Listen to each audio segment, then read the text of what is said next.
ਦੇ ਤੌਰ ਤੇ ਕੀਤੇ ਤੇ ਜਿਨ੍ਹਾਂ ਵਿੱਚ ਮੈਂ थकावट और भुख बर्दाश्त की। बेल आखिर मैनू मालूम होया कि सारे हज मैं नफस की अमेजिश ना कीते। और इस तरह कि एक बार मेरी वालदा ने मैनू पानी का एक मटका लियाउण नूं कहा कि मैनू उहदा बड़ा बोझ महसूस होया। तो उस तो मैं समझ गया कि वो तमाम हज मैं नफ्स ने नफस के मुताबिक कीते, नफस की मुआफकत च कीते ने। इस वास्ते खते नफ्स और वो अमेजिश सी, इस वास्ते वो मुआफकत की। और अगर इस फतेह नफ्स ना पाया होंदा तो नफ्स मुआफकत ना करता, यानी वाल का हुक्म किया तो अमल करता।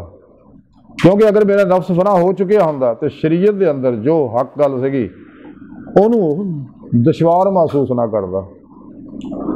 इस रसाला कुशैरी लिखिया कि एक बुढ़ी औरत सी, उन्होंने इस हालत के बारे पूछा तो कह लगी कि जवानी की आलम च मैं अपने नफ्स में चुस्ती और एक हालत पौधी सी, जिहदे नाल मैं समझदी सी कि मेरी हालत बड़ी ताकतवर है। मगर हुण मैं जदों बुढ़ी हो गई तो यह सब कुछ जांदा रहा। इस तो मैं समझी कि यह हालत जिहड़ी ताकत नहीं सी बल्कि जवानी की कुवत सी, जिहनूं मैं हाल समझ लिया सीगा। ये हाल वो कैफियत नहीं सी बल्कि सारे का सारा ये जवानी की ताकत सी।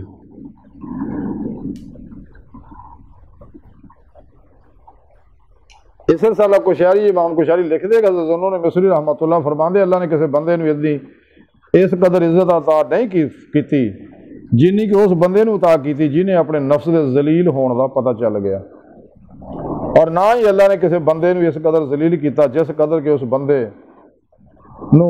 जिन्होंने अल्लाह ने उहदे नफ्स के जलील होने को बेखबर रख छड़िया।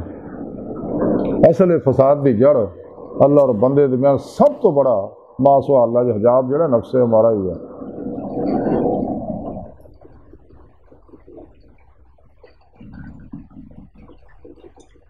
हज़रत इब्राहिम खवास रहमतुल्लाह ने फरमा दे कि मैनू जिस किसी चीज़ का डर है तो मैं उन्होंने जरूर किया।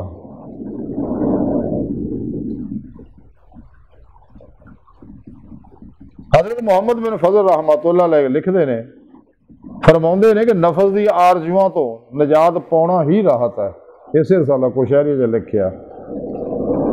इस रसाला कुशैरी लिखिया कि अबू अली रवतबारी रहमतुल्लाह अलैह फरमाते कि तीन चीज़ों तो मखलूक की आफत आती है। पहली तबीयत की बीमारी तो, दूजी आदत से कायम रहन तो, तीजी फसादे सोबत तो।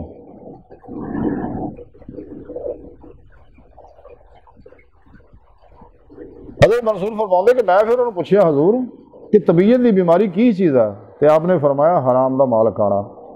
तो मर्ज की आदत से कायम रहने तो की मुराद है? फरमाया हराम की तरफ देखना, हराम सुनना और गीबत करना।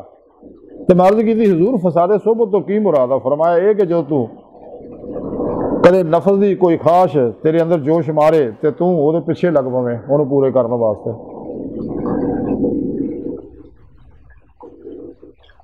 हज़रत नसर आबादी रहमतुल्लाह फरमाते तेरा नफ्स ही तेरा कैद खाना है, जो तू ये चो निकल आया तो तू अबदी राहत पा लेगा।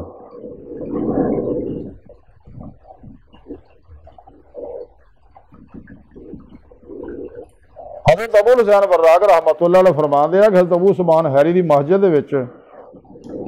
शुरू साढ़े वास्ते सब तो बड़ा हुक्म ये सीगा कि असीं एक दूसरे को अपने उपर इन्हां चीज़ों से तरजीह दईए जिहड़ियां फतूह के तौर सानू दतियां जाण। नींद ये कि असीं किसी चीज़ के उत्ते रात ना गुजारीए, यानी उन्होंने जमा ना करिए। और जिहड़ी शख्स और जिहड़ा शख्स सानू साडे नाल बुरा बर्ताव करे असीं अपनी ज़ात वास्ते उहदे कोल बदला ना लईए, बल्कि असीं माजरत चाहिए और उहदे नाल तवाज़ो करिए। और जदों साडे दिलों में किसी के मुतलक हकारत पैदा हो जाए तो असीं उहदी खिदमत करिए और उहदे नाल नेक बर्ताव करिए, इत्थों तक कि वह हकारत दिल दे विचों ज़ाइल हो जाए। सारे इस साला कुशैरी लिखिया कि हज़रत अबू हफ्स फरमाते हैं कि नफ्स हमतन तारीक है, यदा भेद यदा चिराग है और तौफीक खुदाबंदी यदा सराज है, सराज का नूर है। और ये सिर में तौफीक खुदाबंदी साथ ना दवे तो हमतन जुल्मत है।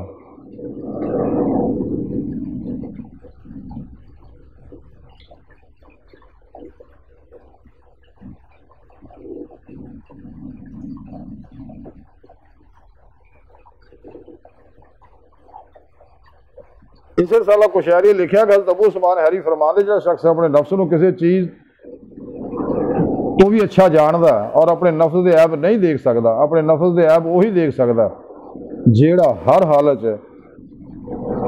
ये उत्ते जबर करे, सख्ती करे। इस रसाला कुशैरी इमाम कुशैरी लिखते अबू हफ्स फरमाते कि जो शख्स अपने ऐबा नहीं पहचानता वो बहुत जल्द हलाक हो जाता, इसलिए कि गुनाह कुफर की राह दिखाते हैं। इस रसाला कुशैरी इमाम कुशैरी लिखते कि हज़रत अबू सुलेमान रहमतुल्लाह अलैह फरमाते हैं कि मैं अपनी किसी चीज़ को अच्छा नहीं समझा जब तक उन्होंने कारे सवाब समझा, चाहे जाए कि मैं उन्होंने कारे सवाब समझा। इस रसाला कुशैरी इमाम कुशैरी लिखते हैं कि हज़रत श्री सख्ती रहमतुल्लाह अलैह फरमाते हैं कि मालदारां दे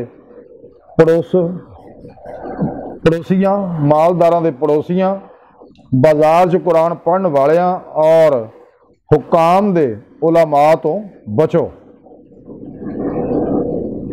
सुभान अल्लाह।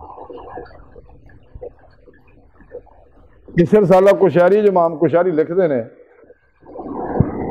कि ज़न्नून मिस्री रहमतुल्लाह अलैह फरमाते मखलूक 6 चीज़ों तो फसाद पैदा होता। नंबर 1 इंसानों की आखरत के अमल विच नीयत की कमजोरी। नंबर 2 उन्होंने बदन ख्वाहिशात के ताबिया ने। नंबर 3 मौत करीब होने के बावजूद बड़िया बड़िया उम्मीदां लाई रखनिया। सुनो दी भाई,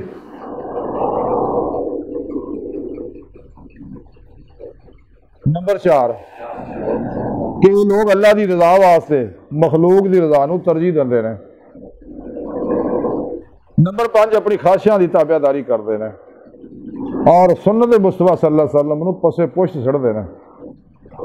6वां इस्लाफ की मामूली लक्ष्यां अपने वास्ते हुज्जत समझ लेंगे हैं और उन्होंने पेशतर नेक कामां छुपाते हैं। जिन्हें भी अल्लाह वालियां दे अकवाल सुनाए ने हर कौल जो बहुत तशरीह तलब है, लेकिन चूंकि वक्त की किल्लत दरपेश है इस वास्ते इन सब की वजाहत जरा मुश्किल है। मुख्तसर यही है कि इंसान का नफ्स इन मासवा अल्लाह तो अलावा जिन्ना भी सारी मासवा अल्लाह मखलूक है सारी अल्लाह और बंदे दरम्यान हजाब, और इस सब तो बड़ा हजाब इंसानी नफ्स उम्मारा। इंसान उदों तबाह बर्बाद होंदा जदों इंसान कुरान सुन्नत के अमल को छड्ड के अपनी ख्वाहिशात के उत्ते अमल करता, बस वो बर्बादी शुरू है। इस वास्ते सोने रब ने फरमाया कुरान च कदे ख्वाहिश के अमल ना करो तो अल्लाह की राह तो रोक दो, यानी वो रस्ता अल्लाह तक जाता। जैसे सोने रब ने कुरान च फरमाया वल्लाह कसदु सबील, सीधा रस्ता अल्लाह तक जा पहुँचता। अल्लाह सोना फरमाता जदों ही तुम ख्वाहिश के अमल करोगे तो इस रस्ते तो शैतान हटा देगा, नफ्स हटा देगा और तुम कदे भी अल्लाह तक नहीं पहुँच सकते। अल्लाह तक पहुँचने वास्ते अपनी हर ख्वाहिश को लाज तलवार ना ज़िबा करना जरूरी है। तो सारी जिंदगी ता मौत कदे ख्वाहिश के अमल ना करे, अपना हर अमल कुरान और सुन्नत के मुताबिक करे और खूब रियाज तो मुजाहिदा करे, जिमें कि सुने रब ने दसिया, साढ़े प्यारे आका मौला दसिया और अल्लाह वालियां दसिया। फिर ही इंसान अपना मकसद है आदि के मौला की नेमत इसे दुनिया च हासिल कर सकता, फिर ही आखिरत जो सिद्धियां अखां नाल खुलियां अखां नाल दीदार इलाही की नेमत नसीब हो। अज की सारी गुफ्तगू का खुलासा यही है कि बगैर मुजाहिदे तो मुशाहिदा इलाही दीदार इलाही हासिल नहीं हो सकता। इस वास्ते इंसान ने चाहिए कि इस राह च रियाज तो मुजाहिदा खूब करे, यानी कुरान सुन्नत हर हुक्म पर अमल करे, अल्लाह के प्यारे हबीब की कामिल इत्तबा करे ताकि इंसान दोनों जहाना दी कामयाबियां हासिल कर सके। अल्लाह सुन दी बारगाह दिल की गहराइयां दुआ के अल्लाह सुने हस्ता बड़े हकीर पर तक सिर्फ मारे कमजोर कम इल्म आजिज़ मस्कीन बेसहारा इंसान है। साए पिरो पेशवा दे तेरे प्यारे हबीब सल्लल्लाहु अलैहि वसल्लम दे तेरी सोहनी पालगाह दे मौला सुने साडा कोई सारा नहीं, सन दुनिया कब्र और आखिर सारा ता फरमाई, अपने दर तो तका ना दें और मसनून रियाज तो मुजाहिदा करने वाला बंदा बनाए, अपने दायमी दीदार की नेमत दौलत कुबरा ता फरमाए।